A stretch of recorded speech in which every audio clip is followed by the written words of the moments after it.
ስርዓት ብልጽግና መንግስት ናይታ ሀገርን ናብ ኤርትራ ዓሊሙ ሓደገኛ ስጉምትን መንቅስቃሳትን ይወስድ ከምዘሎ መራኸብታት ናይታ ሀገር ሎሚ ጸብጻባት ሒዘን ቅድሚ ሕጂ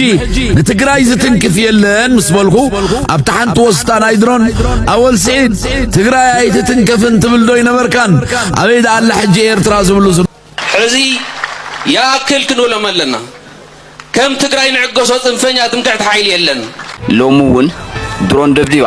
መንግስት ኢትዮጵያ መቀጸልታ ናይቲ ናይ ራያ ዓዘቦን ናይ እንዳባቡናን ንሎሚ 19 ወርሒ 12/2018 ዓመተ ምህረት ዘውግሕ ለይቲ 7 ፍረቃን ኣብ ኣጽቢ ደብዳብ ኣካይዳሎ 19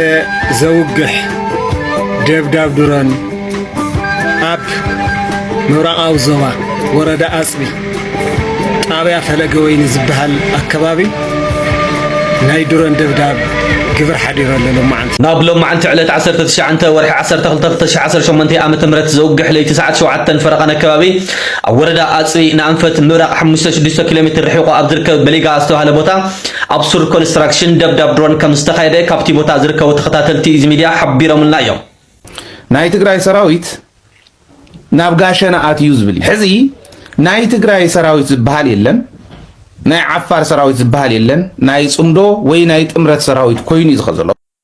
ሰላም ፍትዋትን ክብራትን ተኸታተልቲ ከመይ ትኾኑ በብዘለኹም ሰላም ጥዕና ረህዋ እንዳተምንኹልኩም ኣብ ናይ ሎማዓንቲ መደብና ድማ ኣብ ማሕበራዊ ሚድያ ኣዝዮም ኣዘራርብ ዛዕባታትን ከምኡውን እዋናውን ሓድሽ ሓበሬታትን ሒዘልኩም ቀሪበ ኣለኹ።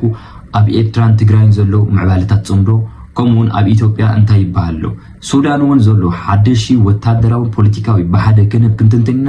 ነዚ ቻናል ሰብስክራይብ ዘይገርኩም ሓድሽ ፋሚሊ እንተሃልዮም ሰብስክራይብ ምግባር ኣብዚ ቪድዮ ድማ ናብ ብዙሕ ሰብ ምንታን ክባፅሐልና ላይክ ምግባር ጀምሮ ፍትዋትን ክብራት ተኸታተልቲ እስቲ ናብ ናይ ሎማዓንቲ ሓዝኩም መድባት ክብልኩም ይሕወት ቅድሚ ሕጂ ንትግራይ ዝትንክፍ የለን ምስ በልኩ ኣብቲ ሓንቲ ወስታ ናይ ድሮን ኣወል ስዒድ ትግራይ ኣይትትንከፍን ትብል ዶ ይነበርካን ኣበይ ዳኣላ ሕጂ ኤርትራ ዝብሉ ዝነበሩ ሎሚ ግልብጥ ኢሎም ኣብ ናይ ትግራይ ጉዳይ ብድሕሪት ኤርትራ ኣላ ክብሉ ይስምዕሉ ኤርትራ ካበይ ዳኣመፀት ሕጂ ጽምዶ ጉዳመኛ ስርሒት ምንባሩ ንመሃይማን ፖለቲካ ሎሚ ይበርሃሎም ይኸውን ስቕታ ዝዓቃል መንግስቲ ኤርትራ ግን ንለባም ብሩይ ሎሚ ዕሸል በሻሻ ልብን ተልይዎ ነዛ ሕጂ ዝብላ ኣነ ፂሩ ይስማዕያ ሎሚ ኣብ ፕሮሳተይ ኩናት የለን ትብል ኣይፀሓፍኩን ዘለኹ ንምንታይ እንዳጠንቋላይ ኬድኩም ኣፍትሕዎ መደበይ ንምዝዛም ንመላእ ቀርና ኣፍሪቃ ዘሎ ህዝቢ ንመላእ ኣብ ኢትዮጵያ ዘሎ ደላይ ሰላም ዝኾነ ህዝብን ብፍላይ ድማ ንውፁዕ ህዝቢ ትግራይን ብቐጥታ ዝኸይድ መልእኽተይ እንሆ እዚ መልእኽቲ እዚ ናይ ሎሚ ዘይኮነ ናይ 16 ለካቲት 1983 ካብ ህዝባዊ ግንባር ዝተላእከይ ንለባም ኣንፍተሉ ናይ 1983 መልእኽቲ ናይ ሎሚ መልእኽቲ ሎሚ እውን ድሮን ደብዲባ መንግስት ኢትዮጵያ መቀጸልታ ናይቲ ናይ ራያ ዓዘቦን ናይ እንዳባቡናን ንሎሚ 19 ወርሒ 12/2018 ዓመተ ምህረት ዘውግሕ ለይቲ 7 ፍረቃን ኣብ ኣጽቢ ደብዳብ ኣካይዳሎ ዝርዝር እቲ መጥቃዕቲ ግን ኣይተፈለጠን መንግስት ትግራይ እውን እስካብ ዛጊድ እተን ቁምብለታት ዘውርዶ ኺሳራ ብሒማ ይበለን ናብ ሎማዓንቲ ዕለት 19 ወርሒ 12/2018 ዓመተ ምህረት ዘውግሕ ለይቲ ሰዓት 7 ፍረቃን ኣከባቢ ኣብ ወረዳ ኣጽቢ ንኣንፈት ምራቅ 5-6 ኪሎ ሜትር ርሒቁ ኣብ ዝርከብ በሊጋ ዝተባሃለ ቦታ ኣብ ሱር ኮንስትራክሽን ደብዳብ ድሮን ከም ዝተኻየደ ካብቲ ቦታ ዝርከቡ ተኸታተልቲ ኢዚ ሚድያ ሓቢሮምልና እዮም። ናብ ሎማዓንቲ 19 ዘውግሕ ደብዳብ ድሮን ኣብ ምራቃው ዞባ ወረዳ ኣጽቢ ጣብያ ፈለገ ወይኒ ዝበሃል ኣከባቢ ናይ ድሮን ደብዳብ ግብር ሓዲር ኣሎ ማዓንቲ ስለዚ ጋይስ ከም ኩሉ ግዜ ዝነግረኩም ናይ ድሮን ደብዳብ በተደጋጋሚ በብኸባቢኡ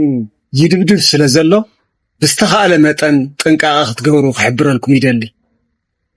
ብዝተረፈ ሸር ናበልኩም ናብ ኩሉ ባፅሑ ሰሰናይን አሁን ደቃት ስርዓት ብልጽግናን መንግስት ናይቲ ሃገርን ናብ ኤርትራ ዓሊሙ ሓደገኛ ስጉምትን ምንቅስቃሳትን ይወስድ ከም ዘሎ መራኸቢታት ናይቲ ሃገር ሎሚ ጸብጻባት ሒዘን ይወጻለዋ ብመሰረት እዚ ሎማ አማሲው ዝወጽእ ዘሎ ጸብጻባት መንግስቲ ኢትዮጵያን ባይቶ ወከልቲ ህዝቢ ናይቲ ሃገር ናይ ኢትዮጵያ ካርታ ብሓድሽ ክሳል እቲ ሓድሽ ትሳል ካርታ ናይ ኢትዮጵያ ወደብ ዓሰብ ዘጠቃለለ ኢትዮጵያ ምስ ኤርትራ ትዋሰነሎ ብወደብ እምበር ብመሬት ከም ዘይኮነ ኣብቲ ካርታ ከተቃለል ምዃኖም ሎሚ ሓበሬታታት ዘርጊሖም ዝርከብ ዘለው ስርዓት ብልጽግና ብተደጋጋሚ አንጻር ህዝብን መንግስትን ኤርትራ ዝተፍላለየ ንኩናት ዝዕድም ምትኹታኻት ከካይድ ጸኒሕና ኣለውን ዕሸል መርሓ ናይቲ ሃገር ኣባይ ተወከልቲ ህዝቢ ናይቲ ሃገር ቀሪቡ ኤርትራ ብናይ መንገዲ ላላውነታን ናጽነታን አረጋጊጻ ንፈልጦ መንገዲ የብልናን ወደብ ዓሰብን ኣፍ ደገ ባሕርን ብኸመይ መንገዲ ካብ ኢትዮጵያ ናብ ኤርትራ ተመሊሱ ስለዘይንፈልጥ ኤርትራ ትባል ሃገር ኣይንፈልጥኒና ዝዓይነቱ ሓደገኛ መልእክታት ይሕሊፉ ነይሩ ላዕሎት ወታደራውያን ኣዘዝቲ ናይቲ ሃገር እውን ኣብዚ ቅንያት ብተደጋጋሚ ብሰበብ ባሕርን ኣፍ ደገ ባሕርን ናብ ህዝብን መንግስትን ኤርትራ ዘይኮን ፈኸራን መደረታትን ክሓልፉ ቀኒዮም ሕጂኻ መንግስቲ ኢትዮጵያን ባይቶ ወከልቲ ህዝቢ ናይቲ ሃገርን ካርታ ኢትዮጵያ ብሓድሽ ክሳል እዚ ሕጂ ዝቐርብን ዝሰኣልን ካርታ ናይ ኢትዮጵያ ወደብ ዓሰብን ኣፍ ደገ ባሕርን ዘጠቃለለ ክኸውን ኣብ ስምምዕ ከም ዝበፅሖም ኣብ ጸብጻባቶም ዝጥቀስ ዘሎ መንግስቲ ኢትዮጵያ ናይ ባሓቂ ነዚ ውሳነታት እንተዳ ወሲዱ ቀጥታ ኣብ ልዕሊ ህዝብን መንግስትን ኤርትራ ኩናት ምእዋጅ ክኸውን ዓቢሉን ተጸሊሉን ዝርከብ ዘሎ ስርዓት ብልጽግና ውሽጣዊ ሰላምን ምርግጎን ክዕቅብን ከረጋግፅን ዘይካለ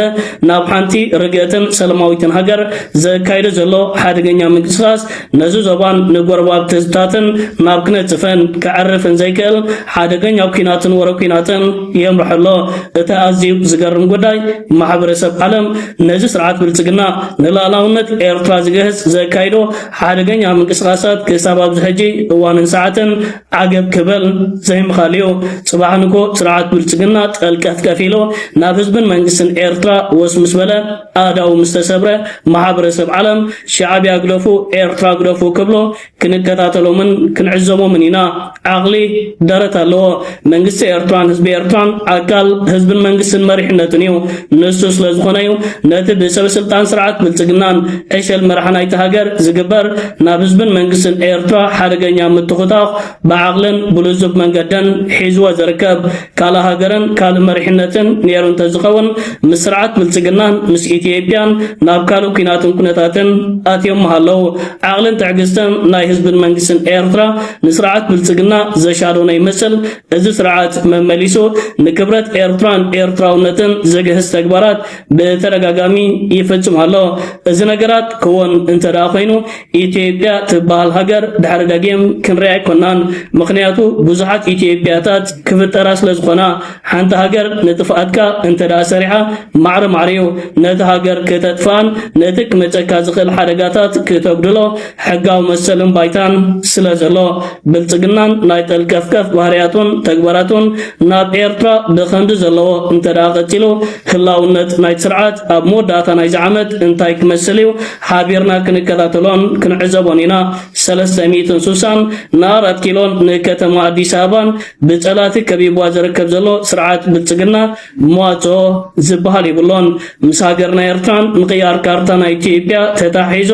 መራኸቢታት ናይቲ ሃገር ሎሚ ዘርግሖ ዘለዋ ዜናን ጸብጻባትን ነዚ ኢትዮጵያ በተደጋጋሚ ናይ ኤርትራ ኣብ ደገ ባሕር ንምርካብ ተካይዶ ዘላ ጻዕርታት ደው ክብል ከም ዘለዎ ንኣሜሪካ ኣፍሊጣ ሚኒስትሪ ጉዳያት ወጻኢ ግብጺ በድር ዓብድልዓዲ ሃገራዊ ሕጊ ብምጥሓስ ብሓይሊ ኣብ ደገ ባሕር ንምርካብ ዝግበር ጻዕሪ ደው ክብል ኣለዎ ብምባል ንኣማኻሪ ጉዳያት ዓረብን ኣፍሪካን ፕሬዚደንት ትራምፕ ማሳድብሎስ ሓቢሩ ንኣማኻሪ ትራምፕ ሓድነት ሉላውነት መግዛእታዊ ናጽነት ናይተን ኣብ ቀርኒ ኣፍሪካ ዝርከባ ሃገራት ክዕቀብ ከም ዘለዎ ዝገለጸሉ ሚኒስትር ጉዳያት ወጻኢ ግብጺ በድር ዓብድልዓዲ ምስቲ ኣማኻሪት ማለት ሰንበት 23 ነሓሰ ናይ ቴሌፎን ዝርብ ከም ዘካየደ ሚኒስትሪ ወጻኢ ጉዳያት እቲ ሃገር ኣብ ዘውጽኦ መግለጺ ሓቢሩ ኣብቲ ንዞባዊ ጉዳያት ብዝምልከት ምስ ኣሜሪካዊ ላዕለዋይ ኣማኻሪ ጉዳያት ኣፍሪካ ማሳድብሎስ ተኻየደ ዘተ ኣብዚ ሕጂ እዋን ኣብ ኩናት ሓድሕት ንትርከብ ሱዳን ሓድነታ ሉላውነታን ናጽነታን ግብጺ ከም ትድግፎ እቲ መግለጺ ደጊሙ ኣፍሊጡ ሚኒስትር በድር ዓብድልዓዲ ሃገሩ ኣብ ሱዳን ዝኾነ ይኹን ካልእ መንግስቲ ንምፍጣር ዝግበር ፈተነ ከም እትቃወም ብምግላጽ ነቲ ንሰለስተ ዓመታት ብዘይ ምቁራጽ ዝካየድ ዘሎ ኹናት ተሃገር ልክዕ ከም መርገጽ መንግስቲ ኤርትራ እቲ ኹናት ንምዝዛም ብህዝቢ ሱዳን ዝምራሕን ዝውነንን ንኹሉ ዝሓቆፈ ፖለቲካዊ መስርሕ ከም ዘድሊ ገሊጹ ንቀረና አፍሪካ ኣብ ዝምልከት ጉዳያት ኣብ መንጎ ሚኒስተር ጉዳያት ወጻኢ ግብጽን ላዕለዋይ ኣማኻሪ ኣሜሪካ ኣብ ጉዳይ ኣፍሪካን ዝተገብረ ዘተ ድማ ሃገራት ቀረና ኣፍሪካ ሓድነት ሉላውነት መግዛእታዊ ናጽነት ናይተን ኣብቲ ዞባ ዘለዎ ሃገራት ክዕቅባ ከም ዘለዎም ብምጥቃስ ብሓይሊ ናብ ባሕሪ ንምብጻሕ ዝግበር ዘሎ ፈተነታት ሚኒስተር በድር ዓብደልዓጢ ከም ዝተቃወሞ መግለጺ ሚኒስትሪ ጉዳያት ወጻኢ ኣፍሊጡ ዞባዊ ሰላምን ድሕነትን ኣብ ሓደጋ ዘእቱ በይናዊ ስጉምትታት ክውሰድ ከም ዘይብሉ ዝገለጸ እቲ ግብጻዊ ሚኒስተር ሃገራዊ ሕጊ ብምጥሓስ ኣብ ደገ ባሕሪ ብሓይሊ ንምውሓስ ካብ ዝግበር ዝኾነ ይኹን ፈተነ ምቑጣብ ከም ዘድሊ ብትራስ ሚሩሉ ኽብል እቲ መግለጺ ብተወሳኺ ኣረጋጊጹ እቲ ሚኒስተር ስም ናይታ ባሕሪ ንምውናን ትደሊ ዘላ ሃገር እኳ እንተዘይጠቐሰ ንዝሓለፉ 3 ዓመታት ግን መንግስቲ ሰልፊ ብልጽግና ብቐዳማይ ሚኒስተር አብይ አሕመድን ካልኦት ሰበስልጣናቱን ኣብ ደገ ባሕርን ኢትዮጵያ ናይ ህላዊ ጉዳይ ምዃኑ ክገልጽ ምጽንሖም ዝፍለጥ እዩ መግለጺ ህዝባዊ ግንባር ብምኽንያት መበል 61 ዓመት ምጅማር ሓርነታዊ ብረታዊ ቃልሲ ባሕቲ መስከረም ዕለተ ምፍላም ብረታዊ ቃልሲ ሃገራዊ ኣውደ ዓመት ዝኽርን መብጽዓንያ ሎብ ዘመን መበል 61 ዓመት ምጅማር ሓርነታዊ ብረታዊ ተጋድሎና ክንዝክር ከለና እምበኣር ከምቲ ናይ ወትሩ ያታና ብዛዕባ ዝሓለፍናዮ ጉዕዞ ታሪኽና ብፍላይ ከዓ ታሪኻዊ ተመክሮታት ሃገራዊ ቃልስና ከነሰላስል ግቡእ እዩ ምኽንያቱ ታሪኻዊ ዝኽረትን ንቕሓትን መሰረት ህላዌናን መንነትናን ሓድነትናን ስለ ዝኾነ ቀጻልነት ታሪኽና ብምርግጋጽ ዝሓሸ መጻኢ ንምህናጽ መበገሲናን ሕሉፍ ዘይብሉ መጻኢ ስለ ዘየለ ኸኣ መወከሲ መጻኢናን እዩ እቲ ናጻ ኤርትራ ዝፈጠረ ታሪኽ ሰውራ ኤርትራ ህዝቢ ኤርትራን መሪሕ ውድብ ህዝባዊ ግንባርን ናጽነታ ዝዓቀበትን ነብሳ እትኽእልን ንኹሎም ዜጋታት እትኸውንን ድልድልቲ ሃገር ብምህናጽ ቀጻልነት ታሪኹን ንምርግጋጽ ጽኑዕ መበገስን ሓያል ደራኽን ከም ዝኾኖ ኣብዚ ዝሓለፈ 31 ዓመታት ናጽነት ግድላትን ብድሆታትን ምህናጽ ሃገራዊ ምቅጣምን ግዳማዊ ወራርን ተጻብኦታትን ኣብ ምምካትን ተረጋጊጹ እዩ ኣብዚ ፈታኒ ጉዕዞ እዚ ኤርትራ ነቲ ከም በርክኻ ዝተሃንደደ ቁልዕ ወራርን ብዙሕ ዝመልክዓቱ ተጻብኦታትን ብጽንዓት መኪታ ነጻ ህላዊኣ ብምርግጋጽ ዳግም ታሪኽ ተሰሪሕሎ ንምዕቃብ ናጽነት መስዋዕቲ ኣሽሓት ብሉጻት ተጋደልትን ዋርሳይን ናብ ዝሓተተ ምምካት ወራራት ኣብ ምፍሻልን ዕቁታት ዝቕጽል ዘሎ ኩሉ ጎድናዊ ግዳማዊ ተጻብኦታትን ኣዝዩ ክቡር ዋጋ ክንከፍል እኳ እንተተገደድናን ኣብ ምህናጽ ፍትሕን ረህዋን ዝሰፈና ኤርትራ ማዕረ ልዑል ትጥቢታትናን ዓቕምናን ከይንስጉም እንተተዓንቀፍናን ብቓልስና ናብ ድርኩኺት ሓድሽ መድረኽ ክንበጽሕ ክኢልና ኢና ከምቲ ሰውራ ኤርትራ ኣብ መድረኽ ሓርነታዊ ቃልሲ ማእከል ስሕበት ቃልስታትን ምንቅስቓሳትን ህዝብታት ዞባና ንሰላምን ምትሕግጋዝን ክኸውን ብምብቃዕ ኣብ ምኽንባል ተኻታታሊ መስፋሕፋሒ ስርዓታት ኣዲስ ኣበባ መሰረታዊ ተራ ዝተጻወተ ሕጂ እውን ናጻ ኤርትራ ማእከል ስሕበት ናይ ህዝብታትን ሃገራትን ዞባና ናይ ሰላምን ምትሕግጋዝን ልምዓትን ሓባራዊ ረብሓታትን ባህግታትን ትኸውን ምህላዋ ብወዝቢ መጸን ብቐንዱ ውፅኢት ናይቲ ቃልሲ ኤርትራ ኣብ ዞባዊ ጂኦፖለቲካዊ ኣሰራርዓ ዝነበሮን ዘለዎን ፍሉይ ቦታ በቲ ሓደ ወገን በቲ ካልእ ድማ ፖለቲካዊ መስራሓት ሓርነታዊ ተጋድሎ ህዝቢ ኤርትራን ኣብኡ ዝማዕበለ ራእይን ውዳቤን መሪሕነትን ስትራቴጂታትን እዩ መንግስቲ ኤርትራ ኣብ መንጎ ዞባዊ ሰላምን ምትሕግጋዝን ልምዓትን ሃገራዊ ዕላማታትን ዘሎ ቀጥታዊ ምውሳብ ብምግንዛብ ከም ስትራቴጂያዊ ዕላማ ነፂሩ ንምርግጋጹ ከይተሓለለ ምቕላሱ ኸኣ مرآيا يو مبل 61 ዓመት ምጅማር ብረታዊ ቃልሲ ክንጽብል ከለና እምበኣር ንባሕቲ መስከረም ከም ኣውደ ዓመት መብጽዓ መጠን ሓርነትና ዓቂብና ንኤርትራ ከም ፍትሕን ልምዓትን ረሃዋን ሰፈና ሃገር ንኽንሃንጻ መብጽዓና ክንሐድስ ግቡእ እዩ ህዝቢ ኤርትራ ንልኣላውነት ሃገሩ ካብ ኩሉ ተጻብኦታት እናተኸላኸለ ንዞባዊ ሰላምን ምትሕግጋዝን ልምዓትን እጃሙና በርከተ بورارن تጻብኦታትን ንስተኾልፈ ዕድላት ብዝኽሕስ ናህርን ኣድማዓነትን ብምሉእ ዓቕሙ ንምህናጽ ኤርትራ ብምስራሕን ሕድር ዝቕበልን ታሪኽ ዝቕጽልን ዝሰርሕን ብቑዕ ወለዶ ብምኹስኳስን ታሪኻዊ ተልእኽኡ ንምፍጻም ቃልሱ ክቕጽል እዩ ሕድሪ ባሕቲ መስከረም ስልጥንቲ ኤርትራ ብምህናጽ ክንፍጽም ኢና ሰማዕታትና ብስራሕ ይደበሱ ዓወት ንሓፋሽ ሓደ ካብቲ ዝምነዮ ንነዊሕ ግዜ ክቃለሰሉ ዝጸናሕኩ ኣብ መንጎ ህዝቢ ኤርትራን ህዝቢ ትግራይን ናብ ሓደ ምምጻእ እዩ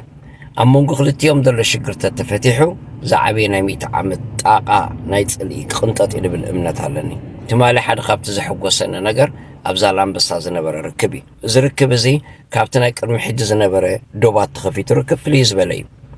تسفاز اللو نقدميت كوسط زخيلي أب كرمينا كال عب حدا قالو تب كرمينا زل حدا أبسرعة بتسقنا زمت حدا جاي نزا حدا زخن متكتقينا حبرتنا قدلي يخون نبر حجون كامنا إرترا بوليتيكا ومرحتي كامنا يتقرأي بوليتيكا ومرحتي نيتب أزا قام تخلو خليم تهزبقن وساني خوصدالو لعلو كل حيلتات مكل خال إرتران حيلتات مكل خال تقراين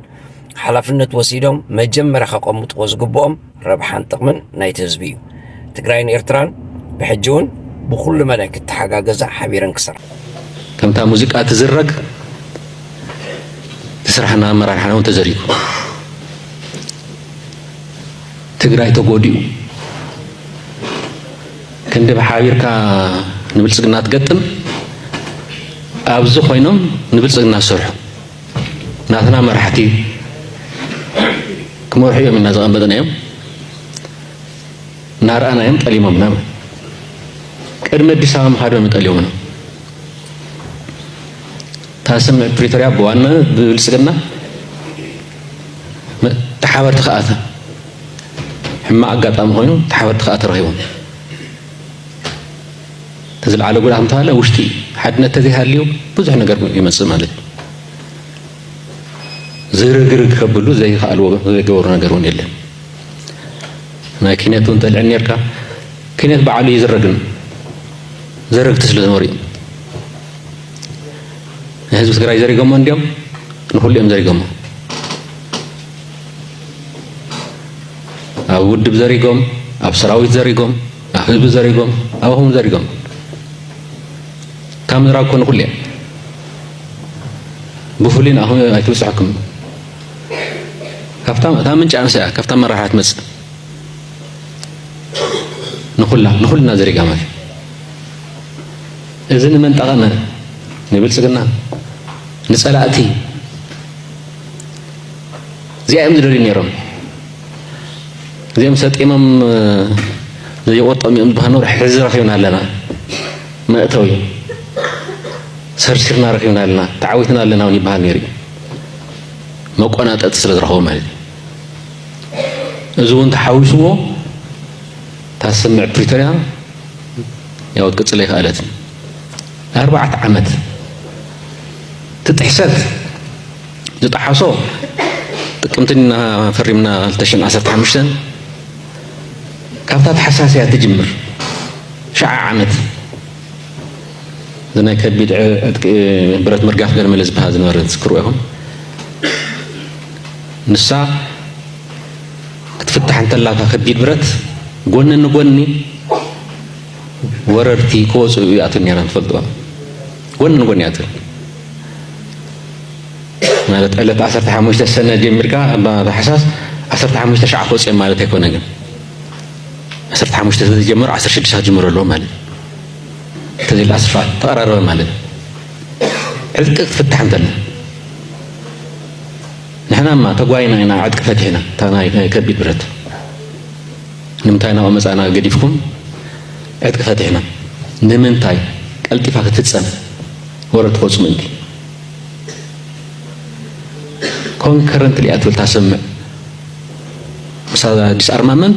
concurrently withdrawal of forces يأتل نان NDF بزول مالي زقلصو